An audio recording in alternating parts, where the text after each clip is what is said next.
El macizo central del Himalaya preside omnipresente el paisaje de Nepal, ocupando también la mayor parte de su territorio.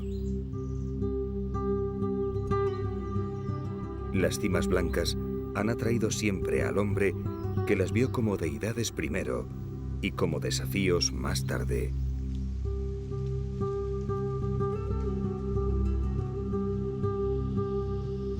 Pero algo más abajo, en los bosques secretos de esta parte del mundo, se esconde la más antigua de las leyendas. Los pobladores humanos de estos valles han tenido que dominar la verticalidad de las laderas para sobrevivir. Los peldaños de su trabajo les proporcionan un lugar seguro donde sacar adelante sus cosechas a salvo de las bestias salvajes del fondo del valle.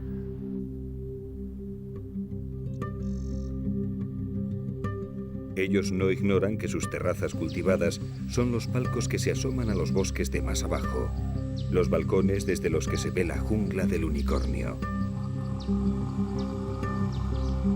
En el año 398 a.C., el historiador griego Tesías escribió un libro sobre la India y Nepal y habló por primera vez de una bestia salvaje que impresionaría al mundo hasta nuestros días.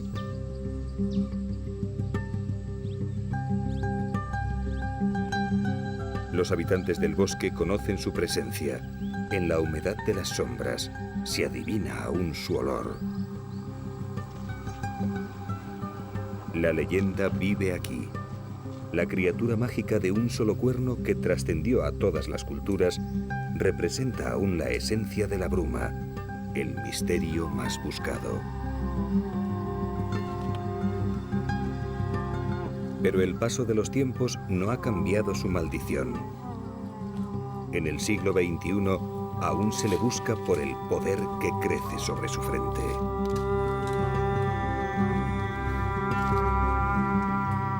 Vamos a entrar en el bosque encantado, en la cuna verde del mito, tras las huellas del unicornio.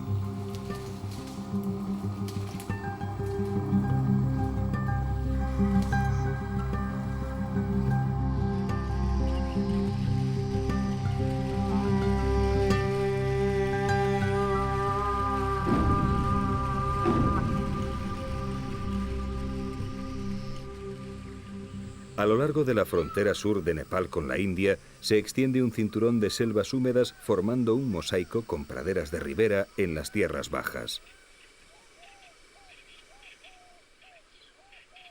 Una jungla abierta cuyo suelo rico en pasto alimenta a numerosas especies de herbívoros. Después de África, estos bosques poseen la mayor riqueza en especies animales del mundo y, sin embargo, son casi desconocidos por su inaccesibilidad. Grandes cérvidos, como los sambares, alimentan al rey de las sombras.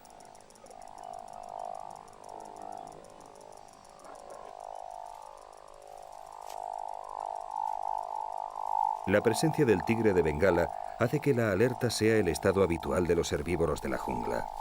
Nadie está a salvo prácticamente nunca.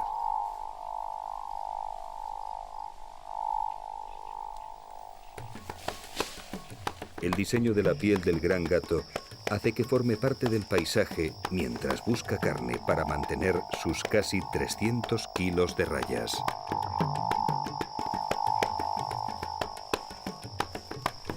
Pero el tigre no es el único gigante de estos bosques. Sobre este suelo de verde intenso hay un animal contra el que ni siquiera él se atrevería a enfrentarse.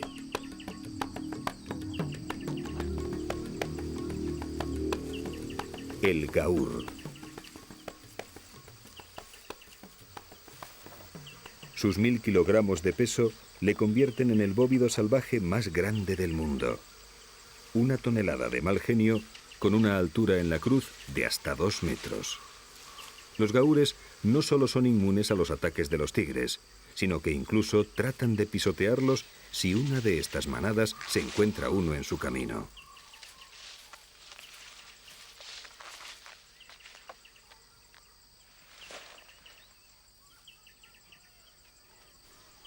Una forma menos violenta de escapar al tigre consiste en subir a los pisos altos de la selva.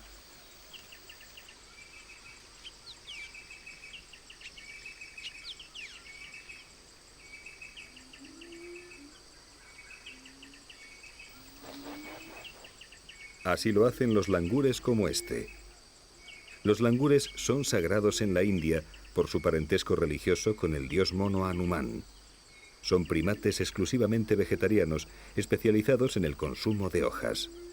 Una dieta tan pobre les obliga a desplazarse constantemente por el techo de la jungla, buscando el árbol adecuado. Más nutritivas que las hojas son estas grandes flores de las que se alimentan los nectarínidos, aves especializadas en extraer el jugo dulce que contienen en su interior las corolas, junto con los insectos diminutos que se refugian en ellas. Sus visitas constantes llevan el polen de una flor a otra, polinizándolas y contribuyendo, como todos, al mantenimiento del bosque.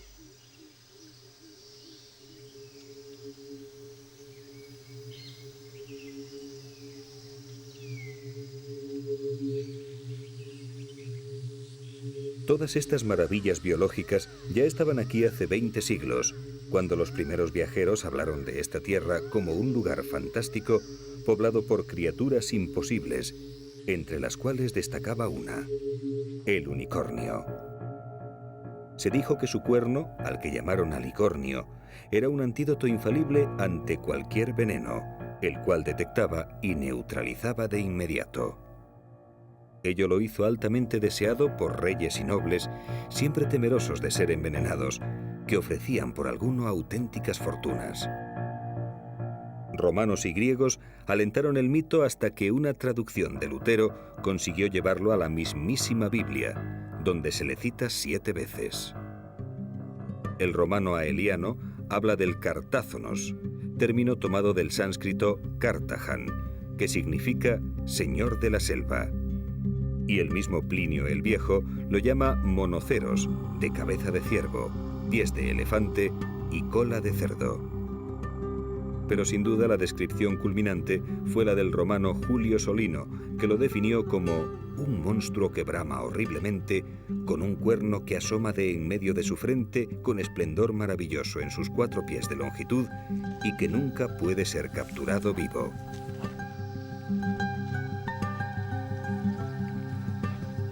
No andaba lejos de la realidad del cronista. El mito vive aquí. Es el rinoceronte indio. Y de hecho sus defensas fueron importadas a Europa hasta finales del siglo XVIII como cuernos de unicornio para ser usadas como remedios contra diversos males, creencia que aún continúa en la medicina tradicional asiática. Con su piel coriácea se fabricaban escudos para los soldados, la misma utilidad que le dan ellos. Semejante blindaje les protege de los ataques del tigre.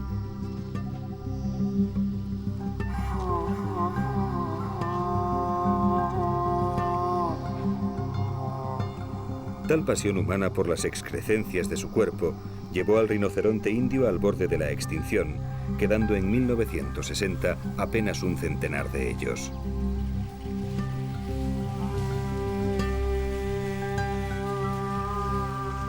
La matanza no cesó hasta que en 1976 un contingente de la Armada nepalí fue encargado de vigilarlos contra el ataque de los furtivos.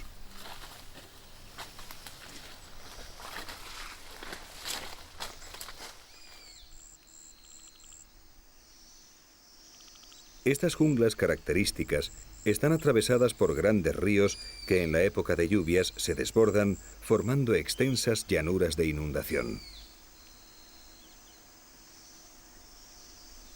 El clima es subtropical y está caracterizado por un monzón de verano, durante el cual cae el 90% del agua.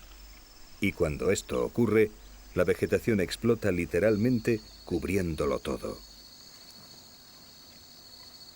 Las planicies encharcadas, cuando las riberas de los ríos se desdibujan, se llenan de las hierbas de elefante, llamadas así por su gran tamaño de hasta 8 metros de altura. En realidad se trata de un ecosistema ideal para los fitófagos, formado por diferentes especies herbáceas que lo ocupan y colonizan todo, formando un densísimo tapiz. Tal apoteosis vegetal es un infierno para el hombre, pero no para los comedores de plantas que se atiborran inmersos en una gigantesca ensalada que los cubre por completo.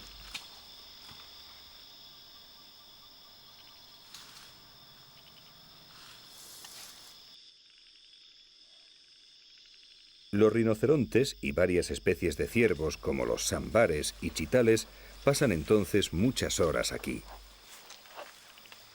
Hace apenas unos cientos de años, los rinocerontes indios ramoneaban en todas las llanuras inundadas de los ríos Indo, Ganges y Brahmaputra, pero ahora solo 2 parques nacionales son sus santuarios: Chitwan, en Nepal, y Kaziranga, en la India.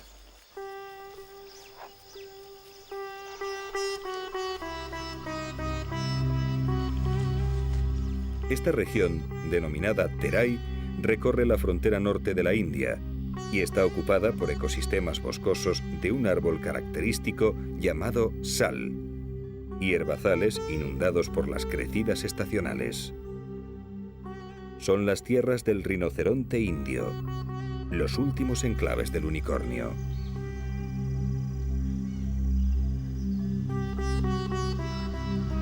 Aquí, en el Parque Nacional de Kaziranga, el río Brahmaputra se desborda cada año, fertilizando toda la llanura con un limo tan rico que la vegetación es una de las más exuberantes y variadas en especies de todo el mundo. 3/4 partes del parque se inundan entonces, y al retirarse las aguas, quedan innumerables cenagales y pantanos llamados vels. Es ahora cuando surge el paraíso de la vida salvaje.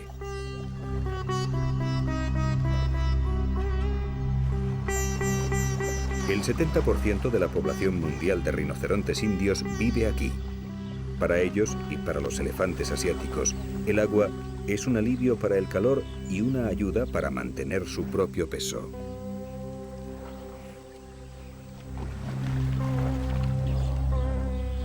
En 1985, este parque fue declarado Patrimonio de la Humanidad. Y para conservar tal riqueza, el gobierno de la India lleva a cabo uno de los mayores esfuerzos conservacionistas del mundo. En Kaziranga hay un guarda por kilómetro cuadrado. Otra de las joyas de estas junglas es el único capaz de aprovechar la carne de herbívoros del tamaño de los grandes búfalos.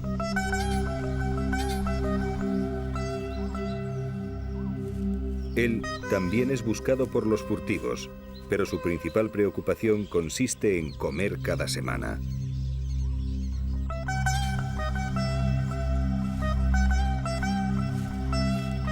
Precisamente la presencia del tigre de Bengala causa uno de los mayores problemas de convivencia entre los parques nacionales de la India y las poblaciones situadas junto a ellos. Al menos 50 personas mueren cada año en todo el país por ataques de tigres. Entre 3 y 5 solo en Chitwan, casi siempre por imprudencias de las víctimas. Pero el tigre evita al hombre siempre que puede. Prefiere incluso jugarse la vida tratando de abatir a un enorme búfalo. Este en concreto está gravemente herido por la lucha con uno de los grandes gatos rayados. Su grupa, su lomo y su cara han sido arañados y mordidos, incluso ha perdido un ojo.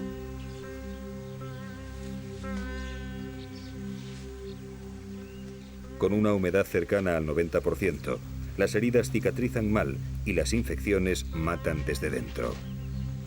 Apartado ya de la manada, solo le queda esperar a que el tigre vuelva y acabe el trabajo.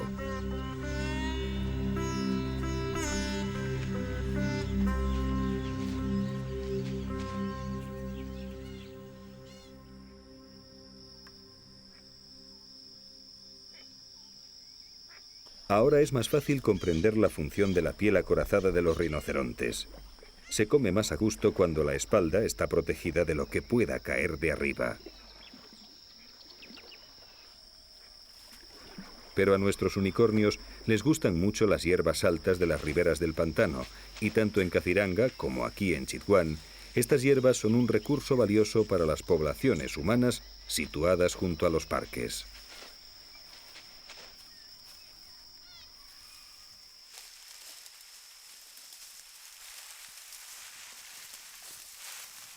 Desde que en 1973 se constituyó como parque nacional, por ser el único lugar de Nepal donde quedaban rinocerontes, en Chitwan se han relocalizado varios asentamientos humanos, desplazando a la gente a lugares más fértiles y sin poblaciones de herbívoros salvajes.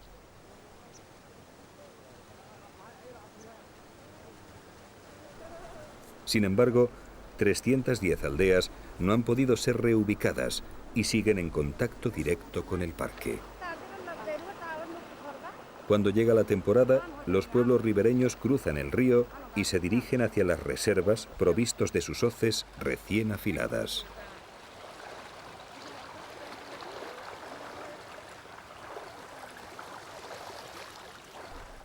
Aquí se encuentra lo que ellos buscan. Los nativos tienen una concesión legal para la recogida anual de hierbas altas.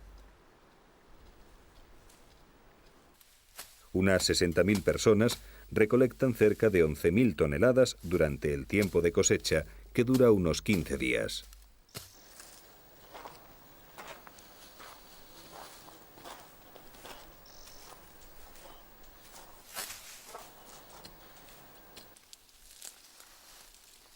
Los fardos se acumulan hasta alcanzar un valor en el mercado de unos $450.000. Descontados los permisos y los costes laborales, la contribución neta para la economía local es de unos $250.000.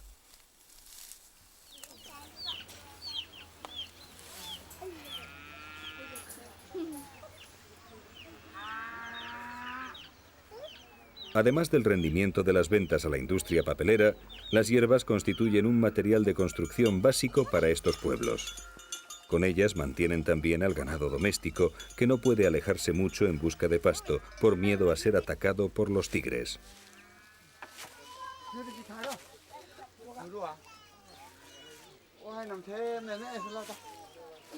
Las fuertes lluvias monzónicas obligan a constantes reparaciones de la techumbre, que también es de hierba seca.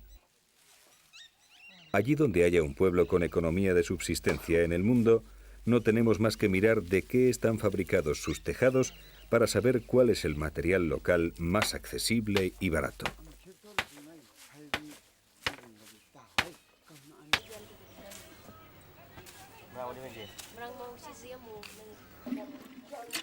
El agua subterránea, limpia y salubre, es por suerte abundante, y con ella y la propia tierra, las mujeres amasan el adobe, que, como no, incluye a las hierbas entre sus ingredientes.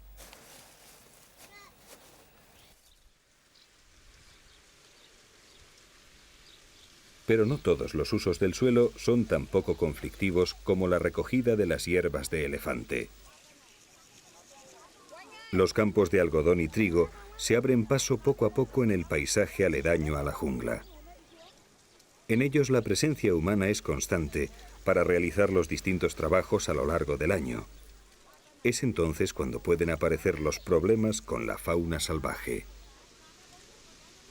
Estas torres, llamadas machames, son atalayas de vigilancia antifieras. Un ojeador permanece en ellas muy atento para avisar cuando un tigre o un rinoceronte se internan en el campo, poniendo en peligro la integridad de los trabajadores.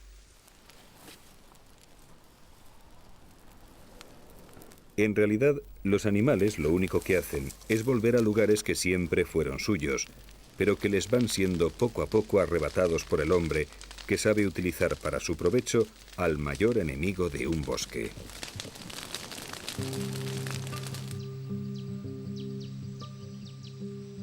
Pero los bosques húmedos de Asia son casi tan antiguos como el fuego mismo. La energía potencial de regeneración es su poder verde, su fuerza ancestral. Ciertas especies son invulnerables a la combustión, no se queman, simplemente resisten. El árbol llamado semal no arde, por eso sus efectivos constituyen el último refugio de la selva.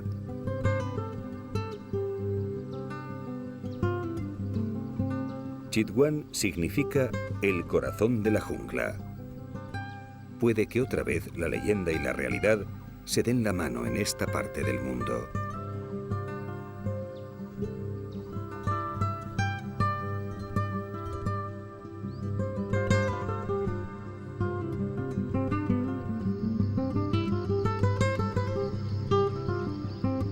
El hecho de que ciertas especies se quemen y otras no favorece el crecimiento del llamado bosque secundario, un tipo de selva diferente a la primitiva, más aclarada y luminosa, en la que la hierba crece en el suelo porque la luz llega hasta él.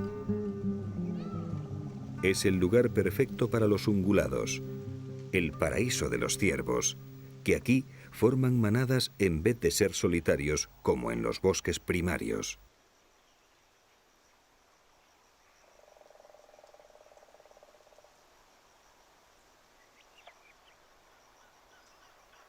Los viejos habitantes de la jungla primitiva se ven obligados entonces a subir cada vez más a lo alto de los árboles para completar su dieta.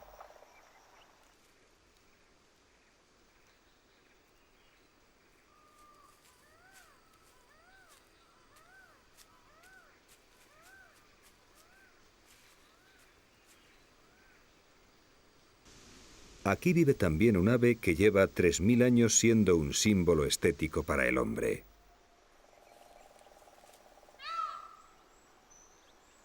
Esta es la tierra del pavo real, el lugar en el que la evolución creó a un ser tan peculiar. Es el ave nacional de la India, sagrada para hinduistas y budistas, destructor de serpientes y capaz de hipnotizarlas según la creencia popular local.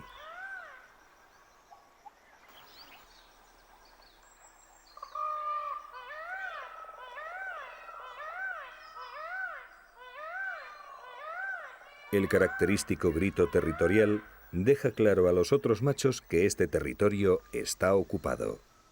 Entonces el galán despliega sus plumas de 1,60 m de longitud con la esperanza de impresionar a una de esas hembras que le visitan, lo suficiente como para hacerla la madre de sus huevos. Las hembras prefieren a los machos con más ocelos y estos les crecen durante toda la vida, de modo que cuanto más viejo, más cola y más novias. Semejante exhibición en medio de una selva llena de tigres es un acto arriesgado, pero el que algo quiere en zoología, algo debe poner de su parte. Además, cuanto más brillantemente adornados son los machos, menos participan en el cuidado de los pollos. Si te he visto, no me acuerdo.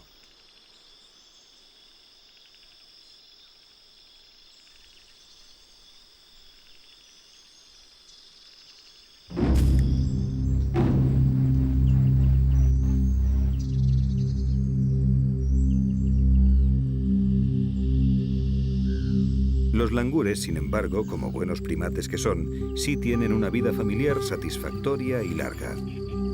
Los langurcitos pasan mucho tiempo jugando y aprendiendo de sus mayores los trucos de su vida vertical.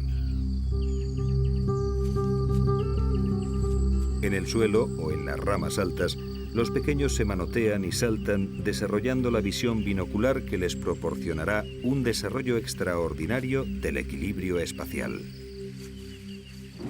En sus cerebros nuevos se establecen así las conexiones neuronales que algún día les salvarán la vida cuando tengan que huir del peligro. Lo suyo es irse por las ramas.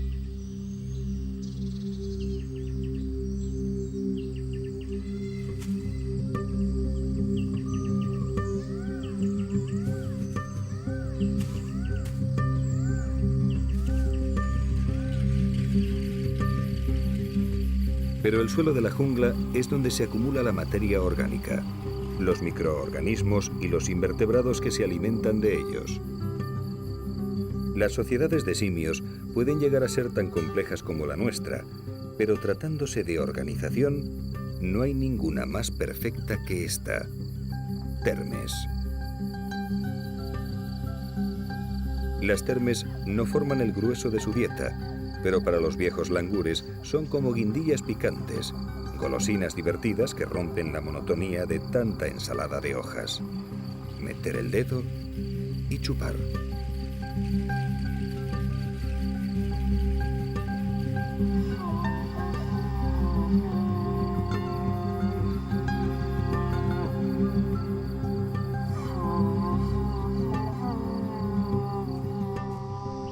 Hay tantas especies de termes en estas junglas que nadie sabe aún el número exacto.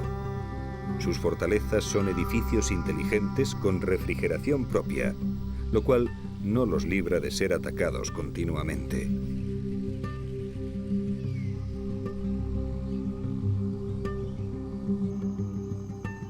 Estos son dos osos pezudos. Se llaman así porque sus labios gruesos y largos están diseñados para sorber literalmente a las termes en sus agujeros. Tienen mala vista, peor olfato y pésimo humor. Son unos de los osos más raros del mundo, y las historias locales hablan de ellos como de fieras temibles.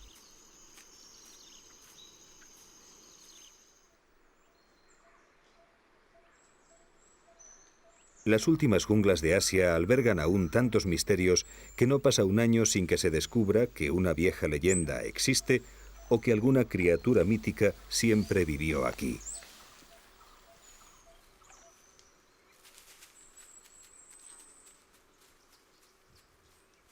Pero las brumas húmedas de los relatos de los viajeros se disipan cada vez más con la concreta realidad de una población humana en franco crecimiento.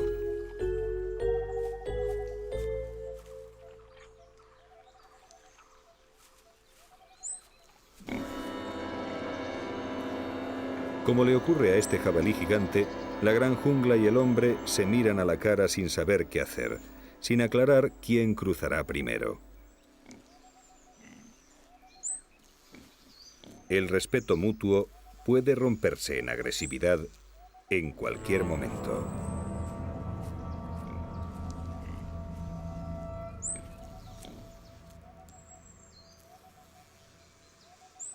¿Qué será entonces del unicornio? La India alberga el 16% de la población mundial en solo el 2% del suelo. Pero su tradición de establecer reservas forestales y refugios de la naturaleza data del siglo IV a.C. De momento, Chitwan y Kaziranga son un buen hogar para los rinocerontes, con unos 400 en el parque nepalí y unos 1.200 en el hindú, además de otros pequeños grupos dispersos en otras 6 áreas diferentes. La población total estimada por el Fondo Mundial para la Naturaleza en febrero de 2000 es de unos 2.095 animales en todo el planeta.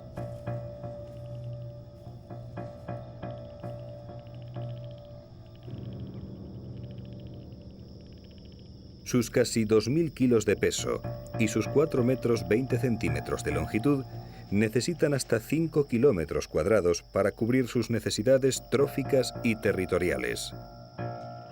Sus constantes movimientos entre las hierbas forman toda una red de sendas que son aprovechadas por otros animales.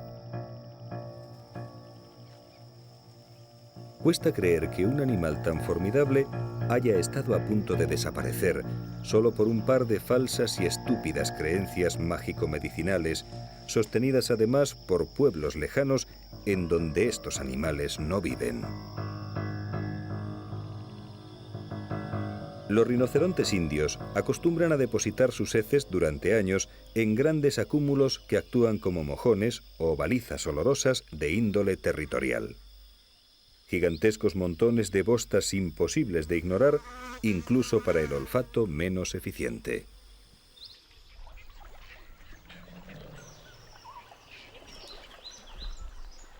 Los rinos son esencialmente solitarios, pero cuando los machos alcanzan la madurez sexual a los 10 años de edad, se pelean al encontrarse incluso con las hembras. En estos raros encuentros, incluso los elefantes prefieren alejarse. Escenas como esta representan como pocas la esencia del paraíso salvaje de esta parte del mundo.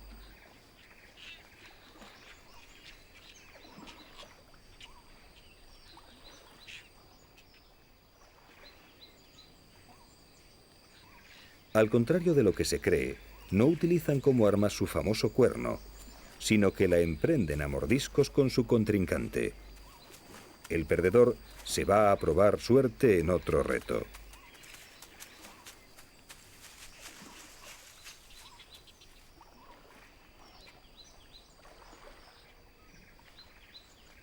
Otra de las paradojas del viejo unicornio es que no es su cuerno precisamente lo que más aprecian los nepalíes de su cuerpo. Acuden a los montones de estiércol en busca de lo que aseguran que es un infalible remedio contra la tos.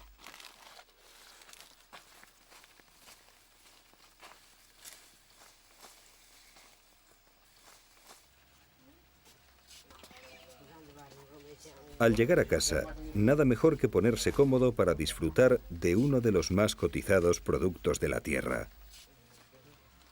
Basta con desplegar un pequeño papel y extender sobre él un poco de caca de rinoceronte.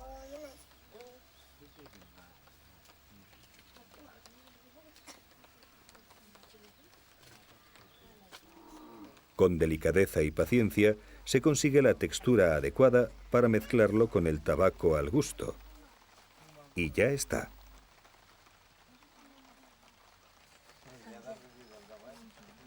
Un exquisito cigarrillo liado con las mejores heces de la región. Para ellos, los enormes montones de estiércol son en realidad nutridos estancos en los que recoger el más apreciado de los tabacos.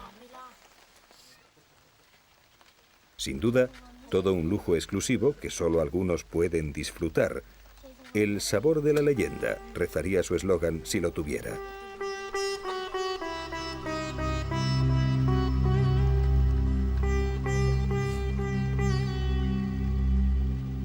Ajenos a las obsesiones humanas por sus heces, los rinocerontes indios han cambiado muy poco en el último millón de años. Siendo básicamente insociables, el grupo típico de rinocerontes es este, una hembra con su hijo. La dieta vegetariana trae consigo una serie de carencias alimenticias que los rinocerontes deben buscar en otras fuentes.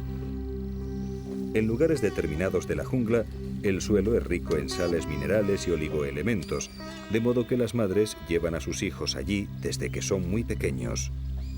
Ellos aprenden la localización memorizándola, y así el conocimiento de estos lugares secretos pasa de una generación de rinos a otra. Literalmente se comen la tierra. El pequeño no olvidará la lección.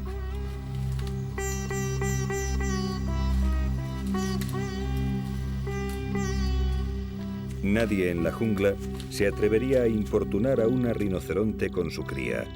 Su fiereza y su valor son casi tan legendarios como su cuerno.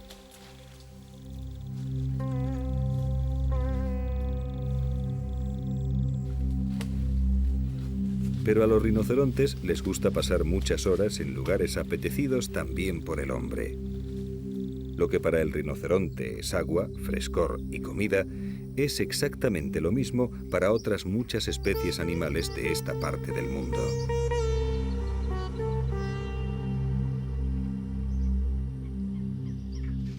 En los valles fluviales y en todas las regiones bajas inundadas periódicamente, se forman estos pantanos que cubren inmensas superficies de las orillas del Brahmaputra y del Ganges. Los rinocerontes se sienten muy a gusto semisumergidos en su propia sopa de verduras, de la que comen sin apenas forzar su columna vertebral, que se libera también de la mayor parte del peso del animal.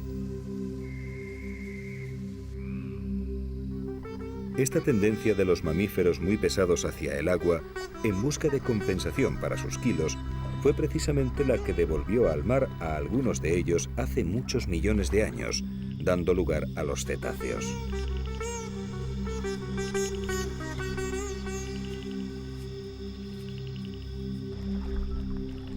Lo cierto es que los rinocerontes nadan con soltura y evidente satisfacción.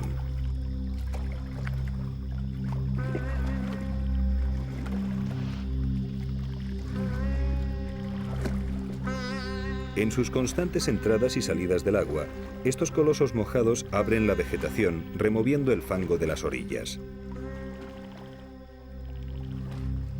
De este modo, mantienen abiertas las superficies de agua, impidiendo que las plantas las cubran por completo. Sin rinocerontes y elefantes, las tablas de aguas expeditas no existirían, y la diversidad de especies de aves en estas zonas sería mucho menor.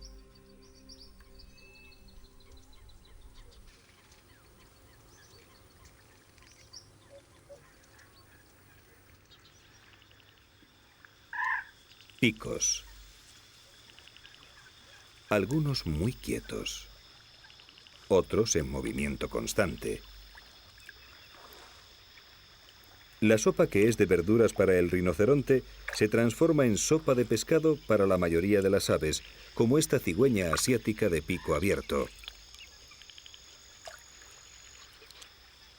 O esta otra garza que prefiere movimientos más contundentes.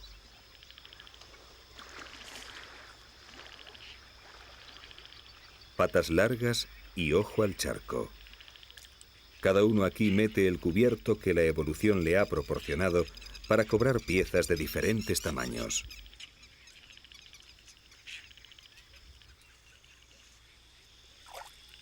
Este macho de jabirú asiático es también un tipo de cigüeña, y como todos los de su familia, aprovecha la carroña cuando la encuentra.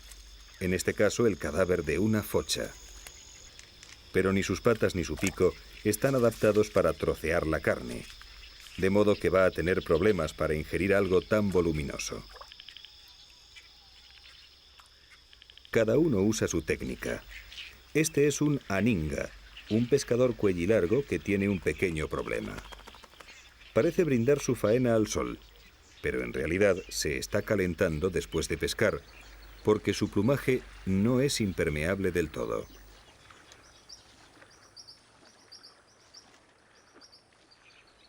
Cuando nada o bucea, ello le facilita el hundirse mejor, pero se mojan mucho y tienen que secarse de vez en cuando. Ahí está el resultado. El chapuzón merece la pena a pesar de que el cuerpo hundido se está empapando. Pero el paseillo triunfal despierta los más bajos instintos de los oportunistas. El aninga trata de llegar a un lugar seguro para consumir su presa antes de que alguien sienta tentaciones de quitársela.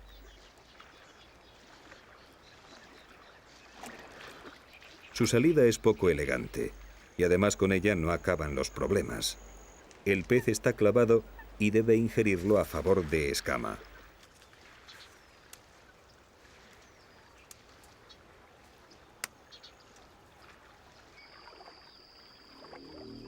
Pero tantos movimientos de la aninga pueden despertar también a la boca más peligrosa de estas aguas. El cocodrilo palustre o de los pantanos está ampliamente difundido por el subcontinente indio. Con sus más de 4 metros de longitud, anida en agujeros y come aves.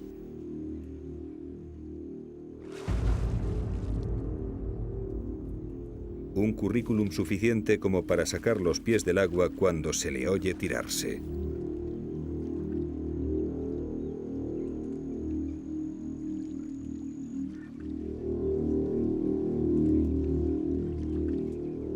Este hocico extravagante pertenece a un primo del cocodrilo que está especializado en pescar peces.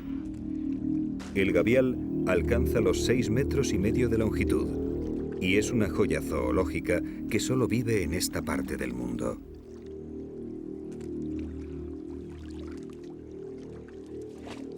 Se dice que acompaña a los muertos en su último viaje por los ríos sagrados de la India.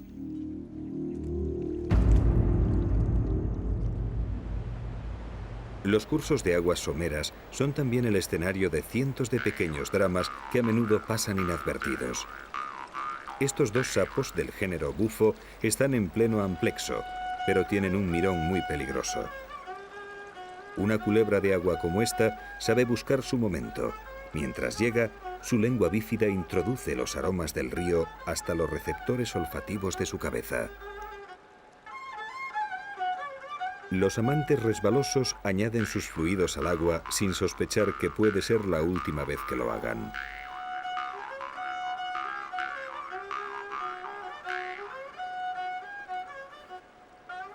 El momento llegó. Reptando, el ofidio se acerca. Pero la hembra de sapo que está debajo la ha visto. Tan repentina agilidad sorprende a la culebra, pero no así al macho de sapo, que sigue a lo suyo sin saber que su novia le está salvando la vida.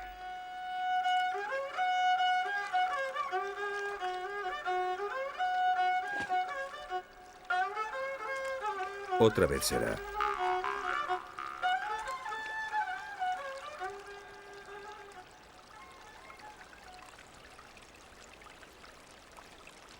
Montarse sobre otro animal es recomendable también en ocasiones más tranquilas.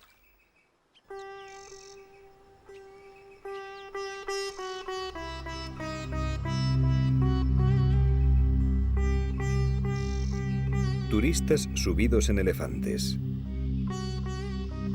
Los parques nacionales de Chitwan y Kaziranga pueden ser visitados por todo aquel que esté dispuesto a sentarse en lo alto del rey de la jungla, emulando al mismísimo Aníbal. Desde al menos el año 2000 a.C., los elefantes son adiestrados por el hombre para la construcción, el transporte y la guerra. Ahora, 4000 años más tarde, sigue sin existir un medio de transporte tan cómodo, seguro y barato para entrar en las selvas del unicornio.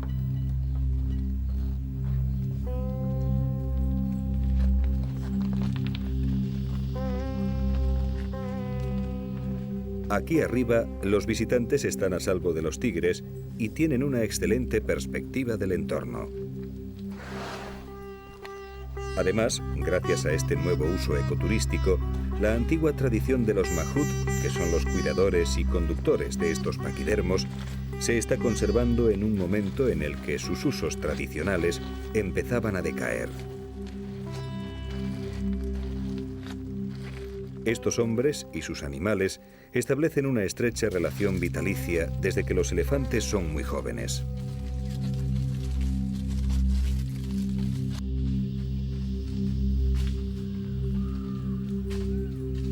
De este modo, los periplos a lomos de elefantes son una nueva fuente de ingresos para la población local, que no solo ayuda al rinoceronte o al tigre, sino también al elefante mismo, junto a la milenaria tradición de su adiestramiento.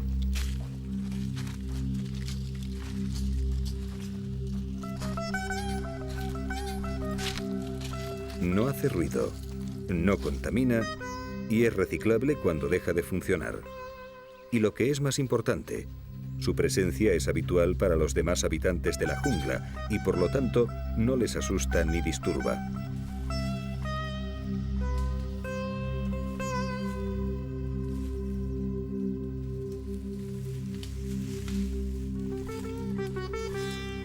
Esta misma virtud fue utilizada históricamente para cazar a los rinocerontes, pero como está ocurriendo en tantas partes del mundo, hindúes y nepalíes se han dado cuenta de que un rinoceronte vivo proporciona muchos más ingresos que uno muerto.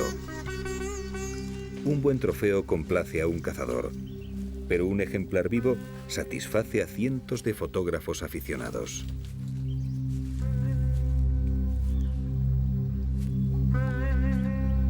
Para el miope unicornio, eso no es más que un elefante con un extraño tocado, tal vez parásitos, pero en todo caso inofensivos.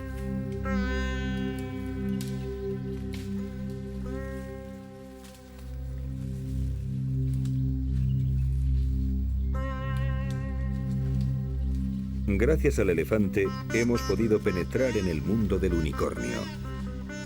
Un mundo cuyas pesadillas no han cambiado mucho a pesar del paso de los tiempos. La creencia de los supuestos poderes medicinales del cuerno de rinoceronte continúa hoy vigente en la medicina tradicional asiática. Y por tanto su comercio ilegal produce grandes beneficios.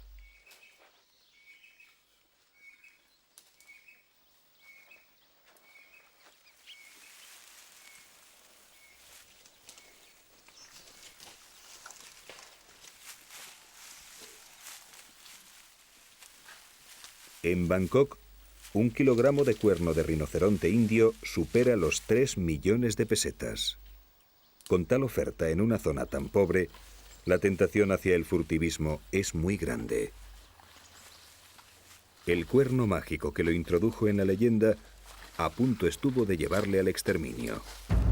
4 páginas más allá que los dinosaurios, con el dodo y el mamut en el libro de la extinción.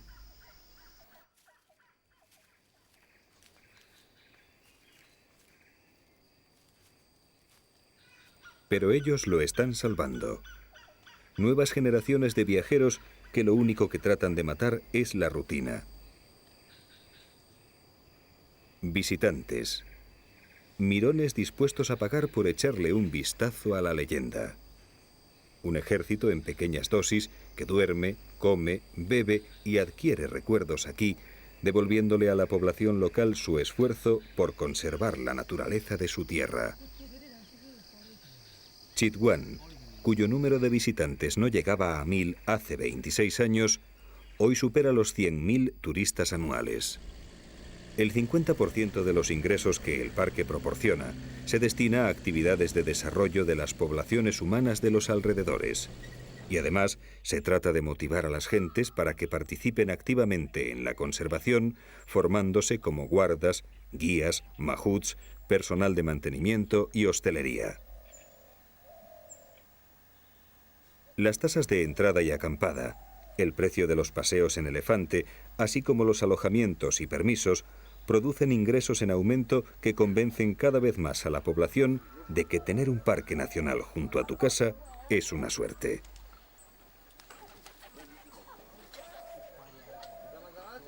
El visitante documentado busca con avidez los rasgos culturales más característicos y exclusivos de cada zona, valorando no solo la naturaleza, sino su entorno folclórico y costumbrista.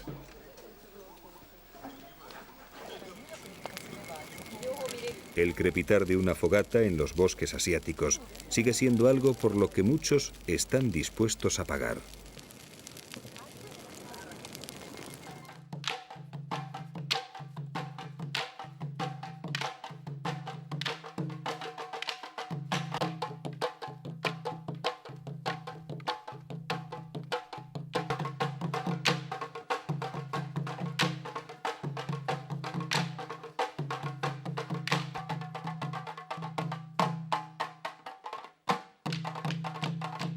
Tal vez todo era cierto.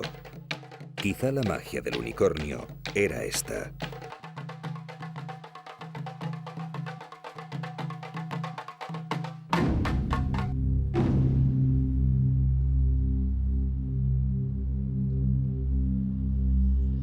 Atardece bajo el gran Himalaya. La bruma se engancha en la jungla donde viven los últimos rinocerontes indios.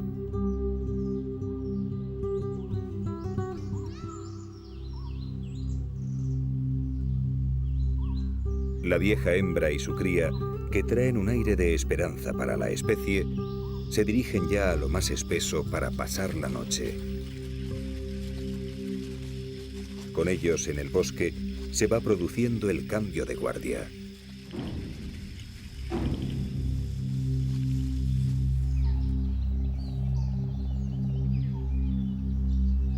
El infierno verde para unos. El bosque mitológico poblado de criaturas celestiales y unicornios para otros. Un lugar de increíble atractivo para todos. Cuando el sol se va, hay un relevo de sonidos. Los faunos de la noche se despiertan para moverse a la luz de la luna.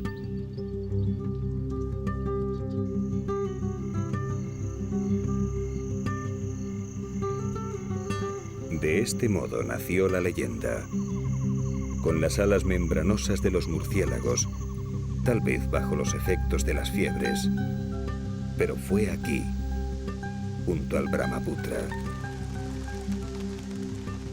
Todo era verdad. Aquí vive un animal increíble, con un solo cuerno en la frente, que puede curar los males de los pueblos pobres que comparten el suelo con él. Un ser capaz de atraer a personas de todo el mundo con la sola esperanza de verlo. La leyenda no mentía. El unicornio existe.